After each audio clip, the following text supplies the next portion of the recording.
Bonjour à vous, les amis. Des créatures répugnantes et dégoûtantes, en un mot, les Russes continuent d'attaquer des sites civils sur le territoire ukrainien.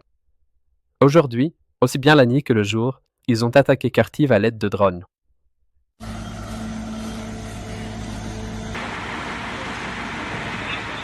À la suite des frappes terroristes russes, Odessa a également été touchée. Il y a des blessés là-bas et, malheureusement, une personne a perdu la vie. En même temps, l'Ukraine n'a pas non plus ignoré la soi-disant Fédération de Russie. Des drones y ont été envoyés, attaquant plusieurs régions, notamment la région de Moscou. 2 appareils vers la centrale. Oh, il y en a un juste au-dessus de nous. On dirait qu'ils ont trouvé leur cible aujourd'hui. Lui aussi va dans la même direction. Oui, il s'approche encore. C'est une percée chez nous. Ils ont décidé d'en finir. Près de Moscou, des drones ont attaqué l'usine chimique de Krasnozavodsk. Elle fabrique des explosifs et d'autres composants pour les munitions, y compris pour l'artillerie.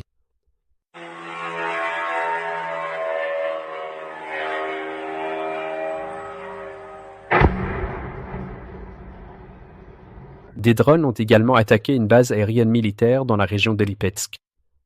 Les informations sur les résultats de la frappe doivent être précisées, mais il semble que les Russes faisaient la fête.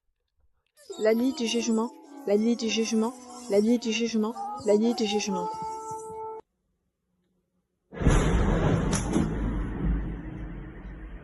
Mais les plus grosses pertes pour les Russes ne venaient même pas des frappes, mais simplement du survol de drones ukrainiens à proximité des aéroports russes. Et c'est justement de cela que nous allons parler maintenant. Mais d'abord, le plus important. Nous devons être anéantis. Pour éliminer les occupants russes, ainsi que toute autre vermine qui s'aventure sur notre terre, nous avons besoin de votre aide. Pour abattre les orlans russes au-dessus de nos têtes, nous avons besoin de votre aide. Pour détruire les Shahed, il nous faut votre aide. Alors envoyez dès maintenant 2 Rivnia pour la cause actuelle contre les Russes. Et pour ne pas manquer les nouveaux épisodes, abonnez-vous absolument à ma chaîne. À la suite des attaques de drones ukrainiens, presque toute la partie européenne de la soi-disant Fédération de Russie a vu son trafic aérien suspendu pendant 2 jours. C'est tout simplement horrible. C'est carrément choquant. Cela, sans aucun doute, a commencé à frapper l'économie russe aussi fort que n'importe quelle sanction. En même temps, la situation s'est encore compliquée pour les Russes, car dans certaines régions, l'Internet mobile a été coupé, ce qui a également affecté d'autres services supplémentaires. Au final, de nombreux Russes ne pouvaient pas seulement prendre l'avion, mais même voyager ou acheter quoi que ce soit. De tels messages informatifs apparaissent sur tous les terminaux connectés. Les caisses ne fonctionnent pas non plus. L'effondrement de l'aviation russe est devenu si grave que ce matin, Vladimir Poutine a d'urgence limogé le ministre des Transports. Les Russes eux-mêmes estiment les pertes qu'ils ont subies en seulement 2 jours à environ 20 milliards de roubles, soit 10 milliards de hryvnia ou un peu plus de 200 millions de dollars. Aujourd'hui, les drones clouent au sol 147 avions, excusez-moi l'expression. Ah bah, c'était possible. Malheureusement, chers citoyens, oui. Plus la guerre revient là d'où elle est partie, c'est-à-dire vers la soi-disant Russie, plus l'économie russe encaisse de coups durs. Et Solovyov ne comprend pas pourquoi cela se passe ainsi. L'espace aérien est fermé. Personne ne peut ni partir, ni arriver nulle part. La question, c'est pourquoi? Parce que c'est comme ça. Peut-être parce que les Russes ont déclenché la guerre contre l'Ukraine? Peut-être que tant que cette guerre continue, ils doivent oublier les vols en avion, oublier le confort et faire connaissance avec la guerre? Peut-être parce qu'ils portent tous la responsabilité de cette guerre? Cette guerre n'est pas gratuite, et directement ou indirectement, chacun de nous, citoyens russes, paie pour cette guerre. En plus du fait que de tels vols de drones ukrainiens portent un coup dur à l'économie russe, même s'il n'y a pas d'impact direct, ils visent des sites militaires, il y a aussi un autre aspect important, la logistique. Pour un pays aussi immense et inachevé que ce qu'on appelle la Fédération de Russie, la logistique est d'une importance cruciale. Et plus la logistique sera mauvaise, plus vite cette entité inachevée s'effondrera. Les Russes eux-mêmes en sont parfaitement conscients, et c'est précisément pour cela que leurs propagandistes deviennent hystériques, car ils comprennent la menace que représente une telle tactique d'utilisation de drones. Et Solovyov exige qu'on fasse au moins quelque chose pour ouvrir le ciel au-dessus de la Russie. Mais si une personne dit « Dieu nous en préserve », s'il arrive quelque chose, alors je préfère tout fermer. C'est clair.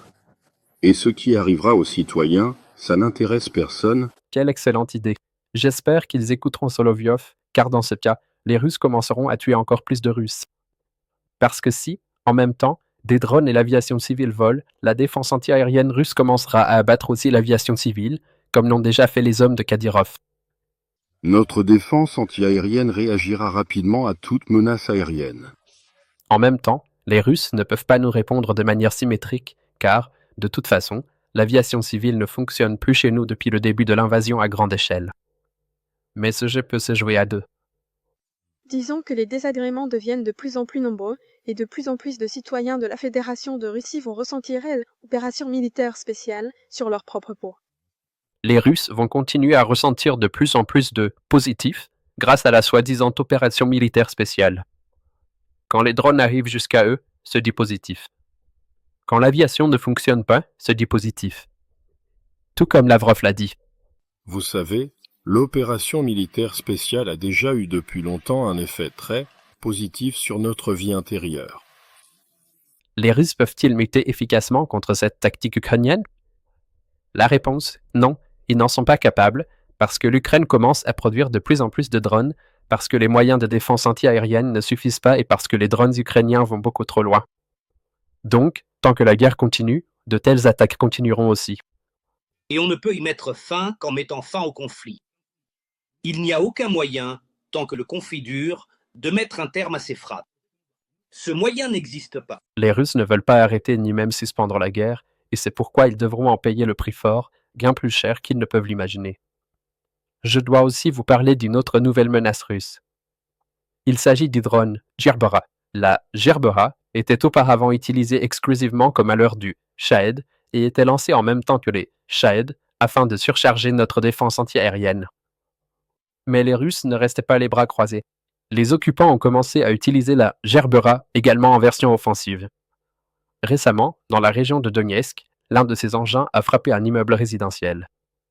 Mais malheureusement, ce n'est pas tout, car l'ennemi a commencé à utiliser cette même Gerbera aussi bien pour la reconnaissance aérienne que comme relais pour les Shahed. Et ce n'est pas tout, en somme, c'est désormais pour eux une plateforme multifonctionnelle qui représente une menace sérieuse pour la population civile. Mais il y a aussi de bonnes nouvelles. Il existe des solutions pour intercepter les Gerbera et c'est assez peu coûteux, car nos soldats les abattent activement à l'aide de drones kamikazes FPV, d'intercepteurs anti-aériens FPV, pour lesquels vous avez fait des dons. À l'heure actuelle, des dizaines de Gerbera ont déjà été abattus, et ce n'est qu'un début. Nous prévoyons de renforcer considérablement la défense anti-aérienne ukrainienne par drone dans un avenir proche. Nous travaillons activement sur des innovations. Mais pour les mettre en œuvre, il faut absolument vos 2 hryvnia. Et d'ailleurs, il y a une excellente nouvelle.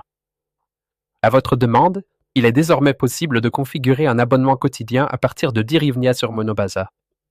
Effet je laisse le lien vers le mode d'emploi dans la description de cette vidéo. Eh bien, pour l'instant, grâce à vous, grâce au fait que vous faites des dons constamment, quotidiennement, régulièrement, notre armée a reçu encore 315 nouveaux FPV. Gloire aux héros. Je l'ai déjà dit à plusieurs reprises, mais il vaut mieux le répéter. Oui, nous faisons face à un adversaire très sérieux. Oui, il est très puissant et très grand, mais en même temps, c'est un colosse au pied d'argile. Et si nous menons la réforme de l'armée, que nous renforçons notre capacité de défense et continuons à soutenir les forces de sécurité et de défense de l'Ukraine, nous verrons ce colosse s'effondrer.